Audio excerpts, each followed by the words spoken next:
galera, estou aqui com mais um vídeo.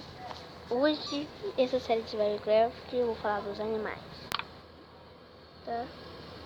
No primeiro episódio, vamos falar do lobo. Esse aqui não é o comprado, que eu não tenho chance de instalar comprado. Então, hoje eu vou falar de um animal que é bem conhecido por todos, que é o lobo. Só tem apenas duas variantes de lobo, que são aqui, esse e esse. As variantes são este é o lobo do deserto, cujo aparece perto do deserto ou em algumas áreas. E esse é o lobo que a gente encontra pelas florestas, por aqui, tipo nessas áreas, à noite. Então, esse lobo carnívoro e costuma atacar até mesmo cavalos. Eu não sei se aqui pra ver se eles vão atacar. Já ataca cavalo, gente.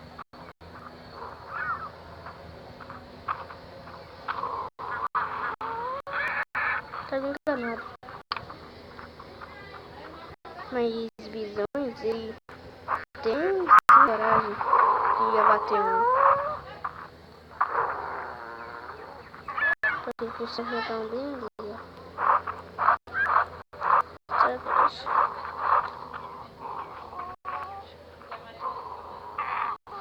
Mas ela ataca visões.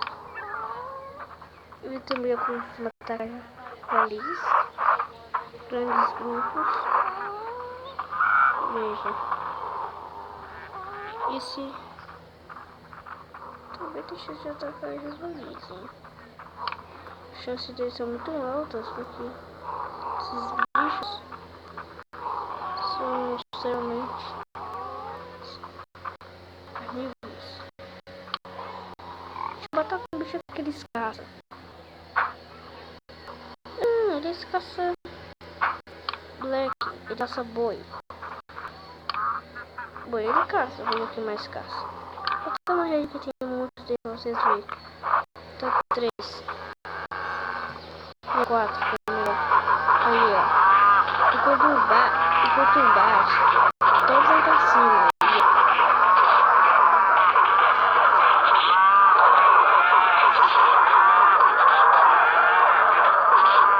É assim que funciona o jogo. Se quiser, gente, a gente vai falar sobre os tigres. No Minecraft, já a gente vai ver. Tem um Minecraft. Agora vamos falar sobre esse ovo. Não ataca os bichos das nossas florestas, mas ele ataca sim. Mas ele se acostumou a atacar animais que vivem no deserto, como camelos, avestruz, casuais e alguns outros. Lembrando que os lobos são bem fujões. Vou te mostrar aqui, ó. Se eu chegar perto de um, escorre. Não, esse aqui não tem medo, mas tem uns que fogem dos humanos, mas se a gente bater nele, é claro. Também as piranhas atacam eles. Só lembrando que as piranhas atacam essas criaturas e só atacam se tiver precisão.